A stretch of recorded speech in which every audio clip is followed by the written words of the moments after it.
قال عز وجل بعد أن أقول أعوذ بالله من الشيطان الرجيم سبحانك لا علم لنا إلا ما علمتنا إنك أنت العليم الحكيم. Yang kami hormati Ustaz Anis, semoga Allah berkahi umur-umurnya, diberikan kesehatan dan ketaatan, saya Ayu dan jajaran, semoga Allah berikan kekuatan dalam mengemban amanah sebagai direktur dan manajer di LPI beserta ustaz dan ustazah semuanya. Insya Allah Allah muliakan.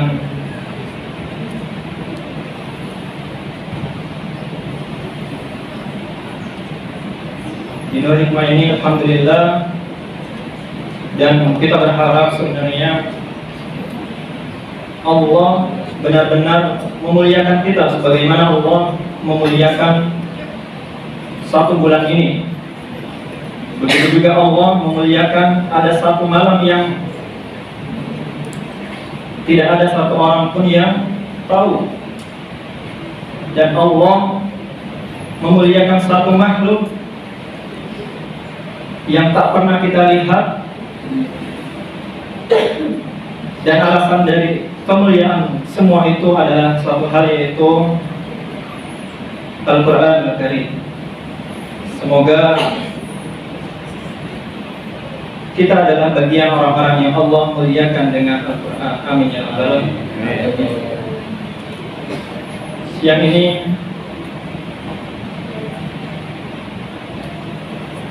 saya teringat sebuah pepatah atau istilah dalam bahasa Arab, faqidus syai' la yu'ti. Orang yang kehilangan sesuatu itu tidak akan pernah bisa memberi. Nah, apalagi bagaimana kalau orang yang nggak pernah punya gitu ya, nggak sempat hilang gitu ya. Nah, yang diberi apa gitu. Nah, seperti itulah mungkin ungkapan yang pas buat diri saya di sini. Nggak ada yang hilang dari saya karena sebelumnya belum ada. Tapi harapan saya semoga duduknya kita semua di sini akan dinilai oleh Allah Subhanahu wa taala sebagai iktikaf. Karenanya harus ada satu bagian ibadah yang kita kerjakan.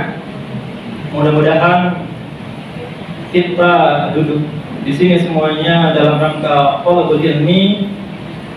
Jadi tujuan iktikaf sudah tercapai, yaitu ibadah atau taqarrub ila Allah Subhanahu wa taala. Dan selanjutnya perginya kita dari rumah, keluarnya kita dari rumah tidak sia-sia duduk di sini menunggu pulang dan seterusnya, tapi juga dinilai ibadah oleh Allah Subhanahu wa taala. Karena ada sebuah hadis hasan bahwasanya Rasulullah sallallahu alaihi wasallam bersabda, "Man kharaja fi talabil ilmi fahuwa fi sabilillah hatta yarji'a." Orang yang keluar dari rumahnya untuk menuntut ilmu, maka ia dinilai sebagai orang-orang yang berjuang fi sabilillah sampai ia kembali. Oleh karena itu semuanya, di sini saya hanya akan coba kembali menyampaikan apa yang telah disampaikan oleh seorang profesor dan doktor yang namanya mungkin sudah dikenal oleh kita semuanya. Beliau seorang dokter sekaligus juga seorang alim, khususnya mungkin dikenal oleh banyak orang sebagai ahli sirah, yaitu Profesor Dr. Raghib As-Sirjani. Dalam sebuah muhadarahnya, beliau menyampaikan bagaimana membentuk atau membangun peradaban Islam dari yang terkecil. Di antaranya di antara wasilah peradaban Islam itu bisa kembali jaya, kembali muncul kembali, adalah dengan wasilah Ramadan. Maka Ramadan sebagaimana yang diberikan kepada saya pada hari ini, Ramadan adalah syahrul tarbiyah. Ramadan adalah bulannya pendidikan.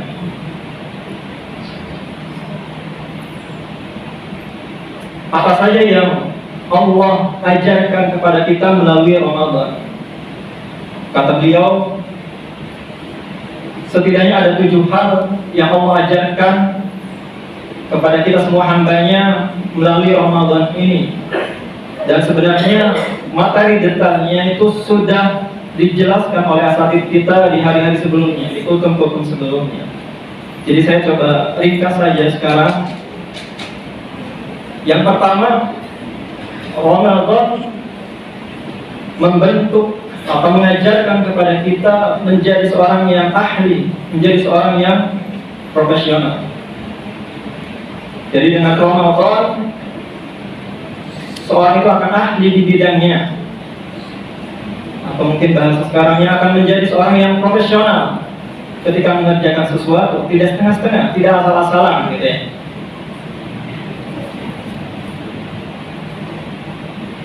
Kalau kita baca sejarah sebelumnya, bagaimana para sahabat itu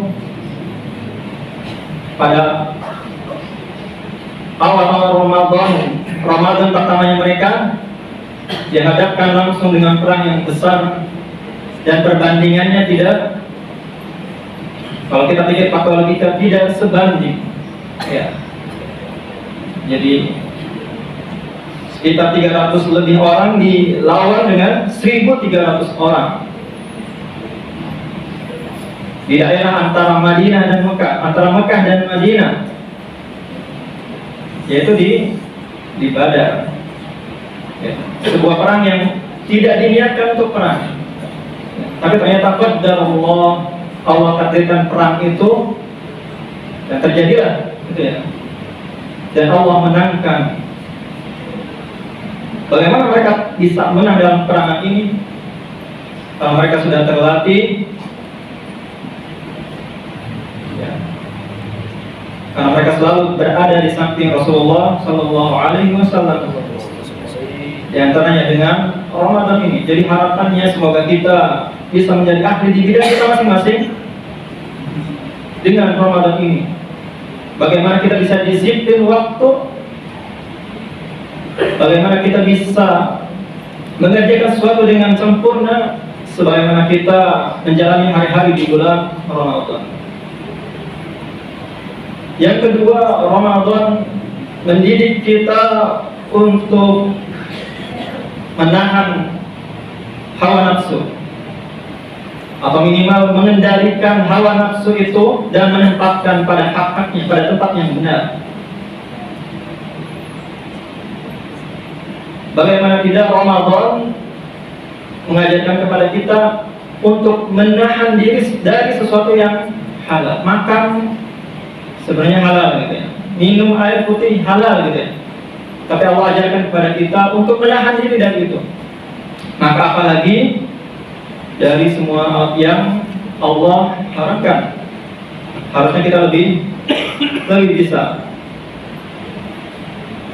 Ada sebuah janji dari Rasulullah Sallallahu Alaihi Wasallam, sebuah hadis sahih yang diriwayatkan oleh Imam Al-Bukhari dan Imam Muslim. Man yadman li ma baina lihyaihi wa ma baina rijlaihi adman lahu jannah. Barang siapa yang bisa menjamin untukku, dia bisa menjaga apa yang ada di antara dua rahang atas dan rahang bawah. Ada apa di antara keduanya? Ada lisan. Wa ma baina rijlaihi, dan menjaga apa yang ada di antara dua kaki. Maka kata Rasulullah, aku akan menjamin surga baginya. Maka seharusnya kita bersemangat di Ramadan ini untuk berlatih. Karena ternyata orang yang berhak masuk surga adalah orang-orang yang terlatih. Bahkan siang sudah puasa ini dalam sebuah hadis sahih sudah menjamin bagi mereka semua yang berpuasa. Jadi puasa itu berkata kepada Allah, ay rabbi mana'atuhu ta'am was shahawatin nahar fasyafi'ni fihi. Wahai Tuhanku, sungguhnya aku telah mencegah mereka dari makan dan dari syahwat pada siang hari, maka izinkan aku untuk memberi syafaat pada mereka. Pendidikan yang kedua yaitu Ramadan mendidik kita untuk rajin berinfak di jalan Allah Subhanahu wa taala. Bagaimana dijelaskan oleh asatidz sebelumnya itu berkali-kali bahwasanya Rasulullah adalah orang yang sangat dermawan, apalagi ketika di bulan Ramadan. Selanjutnya, Ramadan juga mendidik kita untuk selalu menjaga ukhuwah. Penjelasan tentang ukhuwah tidak harus saya jelaskan lagi karena baru kemarin alhamdulillah sudah panjang lebar dan jelas. Yang keenam, Ramadan mengajarkan kepada kita untuk berempati. Bagaimana tidak? Mungkin selama ini kita tidak pernah tahu rasanya orang yang tidak pernah makan, tidak pernah minum, tidak punya tempat tinggal dan seterusnya. Bagaimana saudara-saudara kita di negara-negara yang perang gitu ya. Sebagaimana disampaikan kemarin sama Ustaz Muri, bagaimana saudara-saudara kita di Gaza dan negara-negara yang dijajah gitu ya.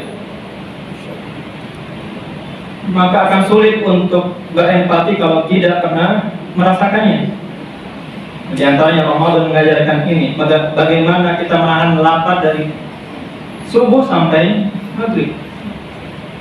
Nah, sejauh itu saja luar biasa rasanya. Apalagi mereka yang tidak pernah jadi berpuasa tanpa menunggu maghrib gitu ya. Jadi maghrib itu tidak ditunggu sama mereka ya. Apa yang ditunggu? Syahid di jalan Allah ya. Jadi mereka, kalau kita masih nungguin maghrib, maka mereka nungguin syahid. Keimanan kita sangat jauh dari mereka. Yang terakhir asal kita, dan ini adalah inti dari puasa Ramadan, mengajarkan kepada kita semuanya tentang takwa.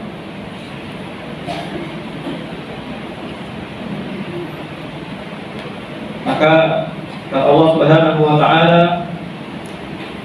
ya ayyuhalladzina amanu kutiba 'alaikumus syiyamu kama kutiba 'alal ladzina min qablikum la'allakum tattaqun. Dan tujuan inti dari puasa adalah bertakwa. Nah, ini akan panjang lebar kalau kita jelaskan takwa itu apa. Tapi intinya takwa adalah wasiat dari Allah dan Rasulnya. Jadi kalau ada orang berwasiat sebelum wafatnya, itu wajib bagi kita ahli warisnya untuk melaksanakan wasiat ini. Nah, bagaimana kalau yang memberi wasiat kita adalah Allah dan Rasulnya? Maka ini adalah sebuah kewajiban gitu ya. Jadi takwa itu sebenarnya sebuah kewajiban. Jadi apakah kita sudah sampai di derajat takwa? Mari kita muhasabah. Karena itu semua adalah yang Allah ajarkan melalui Ramadan ini. Baik, asal kita tidak berpanjang lebar, semoga yang terpenting adalah semoga kita bisa mengamalkan apa yang kita simak dari awal Ramadan disampaikan oleh asatidzah kita yang luar biasa sampai hari ini saya rangkumkan. Jadi hari ini saya cuma merangkumkan apa yang disampaikan oleh para asatidzah. dan apa yang disampaikan oleh Dr. Rodi Tasirjani dalam muhadarahnya.